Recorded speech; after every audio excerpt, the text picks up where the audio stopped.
Today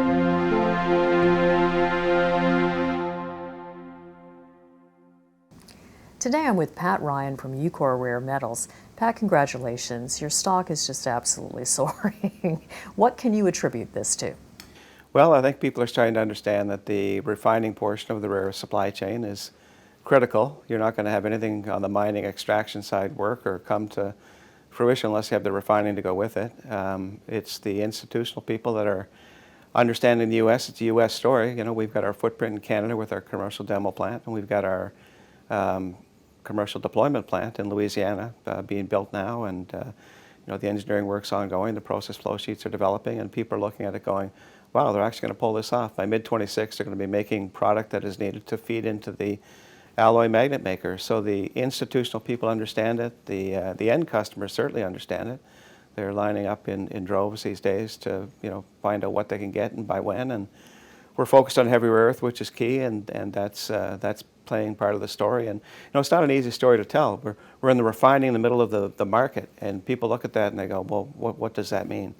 And I think now people are starting to understand, oh, okay, it's that bridge between the mine, the extraction, and the downstream alloy making, and unless you have it, you're not going to get to where you need to be. And it's currently 90% plus controlled by China, and we're breaking that mold. We're bringing it back to America where it needs to be, and stock's appreciating because of it. I correct people all the time. They're always saying to me, rare earths, mining story, and I'm like, no, rare earths are often a technology story, and in this case, it's completely true. Can you tell us more about your competitive technology and why you have a much wider spectrum of investors looking at Ucore? Yeah, absolutely. You know, you're right. It is a technology business plan going forward from here. If you look at solvent extraction, which is the chemistry that's been used forever, for decades, to separate out rare earth critical oxides and whatnot, it uses a series of mixers and settlers, huge tanks, big impellers that turn and turn and turn, and they have emulsion and they have entrainment and things that create waste, and you don't get good product yield. So if you're looking at the Western market and saying how big is that market and how quick do you have to turn on and turn off to be able to deliver for customers, not markets, but for customers, what do they specifically want? We have a computerized column-based technology, and a computerized column-based technology is the exact same chemistry that we have for solvent extraction. The you know, the work that we've done at the Kingston demo plant, we've taken over 10,000 you know, testing metrics to check conventional solvent extraction versus our RapidSX technology, and you get the same purity, get the same recovery. So the chemistry is the same, but the deployment of chemistry is so much better because you're using a column-based technology. You're able to turn on, turn off. You're able to get more product throughput in a smaller footprint. So if you think about it, you're getting 70% more product throughput in a smaller footprint. So it all just gets better from there, and that's what we've done. We've taken that technology over a couple of years now with our U.S. Department of Defense, or Department of War, I guess it is called in some circles, and we're moving that program forward, and we're just getting better from here on in. Better ESG template, better metal inventory, better chemical usage. It's just a really good story, and a smart way to tackle the Western market. The Western market doesn't have the huge massive demand that China has currently, so if you can take a known chemistry and move it forward in those measured paces, you're in a winner's circle, and that's where we are. And of course, one of the competitive elements of Ucore is that you do have both a Canadian plant and an American location for building your rare earth processing facility. Can you tell us about any of the challenges you might be having with all of the geopolitical struggles that are occurring presently? You know, it hasn't been bad. We're a Canadian company, a technology company. We've built our robust demo plant in Kingston, and you know, it's delivering all the metrics that we anticipated at day one when the U.S. government invested in that particular plant.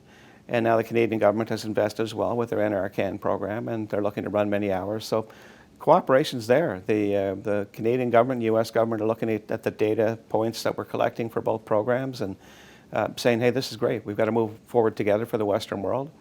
Would have thought there'd be a real geopolitical, you know, tenseness because of the tariff situation that exists between Canada and the battles that aren't settled yet. And but here we are, a technology company, and we've decided to invest where the market is. And the market is in the U.S. It will grow in the U.S.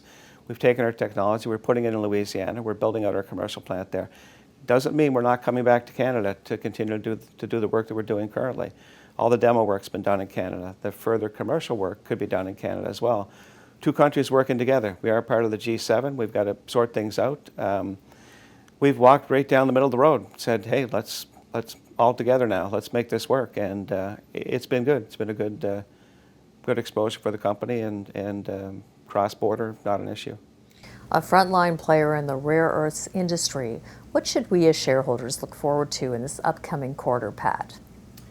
Well, you know, we have a lot of, we're a technology company, so we're processing, but you need US-friendly, Canadian-friendly feedstocks in order to make it all happen. And the market for the friendly feedstocks is a little tense and competitive at the moment, so we're working behind the scenes to get some of that feedstock lined up for Louisiana.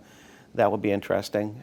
Long list of customers lining up to buy our product. It just keeps getting bigger. You know, I was joking recently that a year ago, people in the supply stream didn't even know what they wanted. They would have meetings with us and they weren't sure what they needed. What exactly did they have to invest in? What did they have to buy?